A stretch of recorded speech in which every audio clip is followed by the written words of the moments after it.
जय हिंद दोस्तों, वंदे मातरम। पिछले कुछ दिनों से पेटीएम को लेकर मार्केट में बहुत सी बातें चल रही हैं। मतलब लोगों को समझ में नहीं आ रहा है कि इस समय वो क्या करें।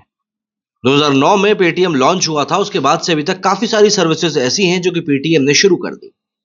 लेकिन अब ऐसा कुछ हुआ है कि लोगों का भरोसा एकदम से उसके ऊपर उड़ गया है। पिछले कुछ दिनों में पेटीएम के शेयर 20% से भी ज्यादा गिर चुके हैं। ऐसे में पेटीएम के सिर्फ शेयर धारकों को ही नहीं, बल्कि आपके और मेरे जैसे सिंपल यूजर्स के लिए भी बहुत बड़ा सिरदर्द खड़ा हो चुका है। सवाल सामने आ रहा है कि यूपीआई का इस्तेमाल कर सकते हैं, नहीं कर सकते, पेटीएम वॉलेट में जो पैसा है उसका क्या करेंगे, जो गोल्ड हमने पेटीएम से बाय करके रखा है उसका क्या होगा, एफडी का क्या होगा। क्योंकि ये सारे मामले कहीं ना कहीं पेटीएम पेमेंट बैंक से जुड़े हुए हैं और आरबीआई ने जिस प्रकार का नोटिफिकेशन जारी करके बताया है, उससे तो ऐसा ही लगता है कि 29 तारीख के बाद में सभी ऑपरेशंस पेटीएम के बंद हो जाएंगे।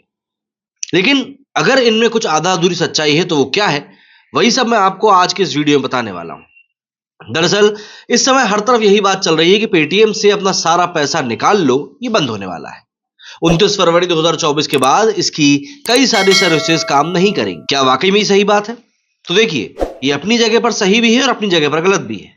आरबीआई ने दरअसल पेटीएम पेमेंट बैंक में पाई गई गड़बड़ियों के कारण उसकी सर्विसेज के ऊपर हाल फिलहाल के लिए रोक लगा दी है। तो ऐसे में पेटीएम वॉलेट से आप अपना सारा पैसा निकाल लेंगे, पर क्या इसकी यूपीआई सर्विस बंद हो जाएगी? और मेरी कार पर लगे फास्टैग का क्या होगा?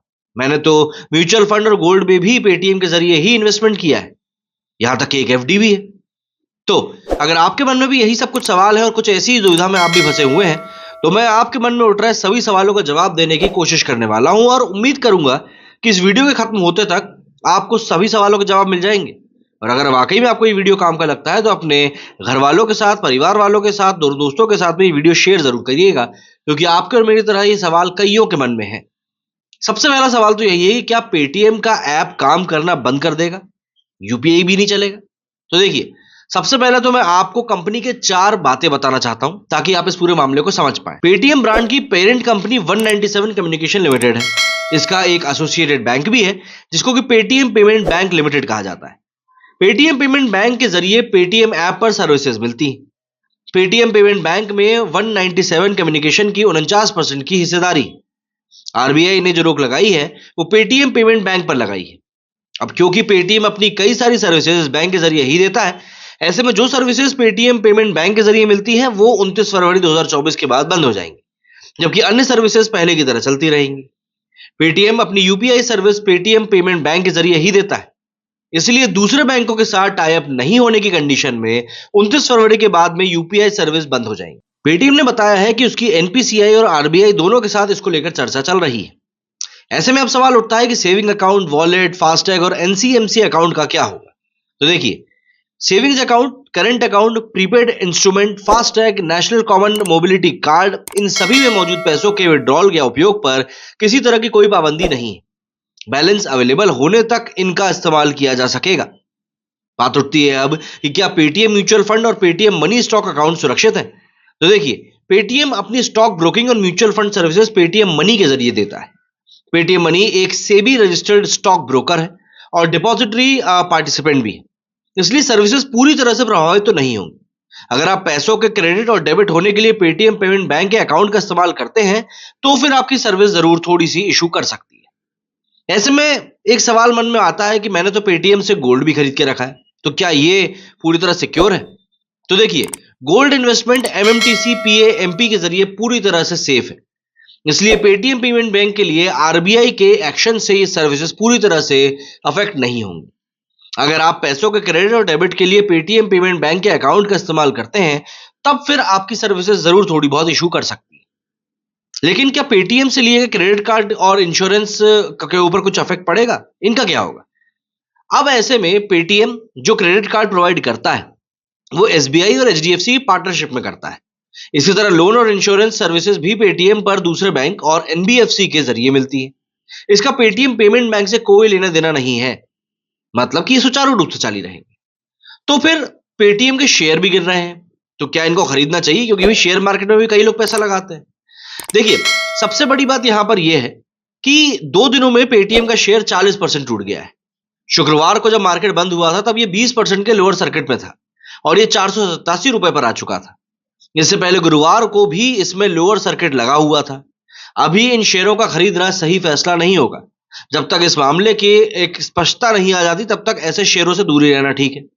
पेटीएम के शेयर में इस गिरावट को देखते हुए सेबी ने इसकी सर्किट लिमिट अब 10% कर दी है। ये सेबी का भी एक बहुत बड़ा कदम है। तो ऐसे में क्या Paytm QR code, sound box और मशीनें सब बंद हो जाएंगी? तो देखिए, पेटीएम के अनुसार उसका ऑफिशियल मर्चेंट पेमेंट नेटवर्क की ऑफरिंग्स जैसे कि Paytm QR, Paytm sound box, Paytm card machine हमेशा की तरह चलते रहेंगे। और आखिर में क्या पेटीएम बैंक किन चीजों का उल्लंघन कर रहा था, ये आप जानते हैं? दरअसल मनी कंट्रोल के अनुसार आरबीआई को पेटीएम की केवाईसी में बहुत सारी अनियमितताएं दिखी, जैसे कि ग्राहक सीरियस रिस्क में आ गए थे। पेटीएम ने लाखों ग्राहकों की केवाईसी नहीं करी थी, लाखों अकाउंट्स का पैन वैलिडेशन नहीं हुआ था, मल्टीपल कस्टमर्स के लिए सिंगल पैन का इस्तेमाल हो रहा था। कई मौकों पर आरबीआई को बैंक की ओर से गलत जानकारी भी दी गई।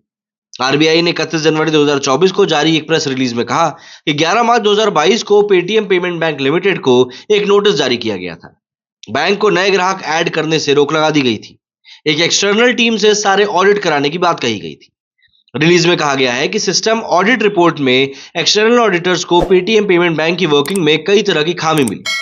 पता चला कि बैंक ने आरबीआई के नियमों की अवहेलना करी है और इसके बाद आरबीआई ने कड़ा एक्शन लेने का फैसला किया। आरबीआई ने मेनली 4 बातें कही हैं।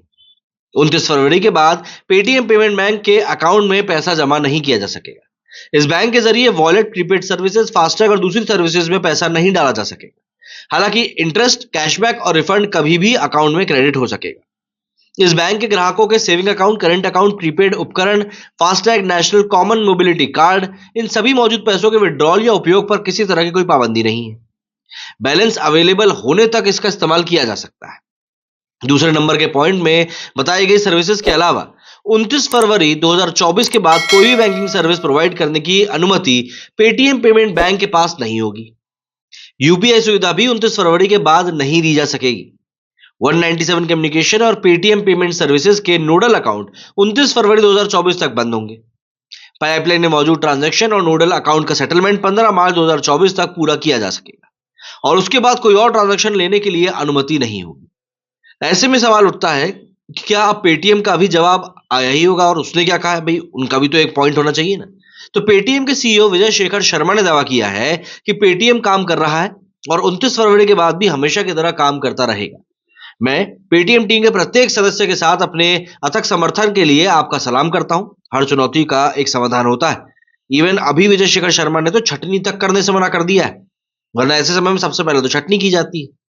197 कम्युनिकेशन ने कहा कि एक पेमेंट कंपनी के रूप में वो अलग अलग पेमेंट प्रोडक्ट पर कई बैंकों के साथ काम करती है, सिर्फ पेटीएम पेमेंट बैंक के साथ नहीं।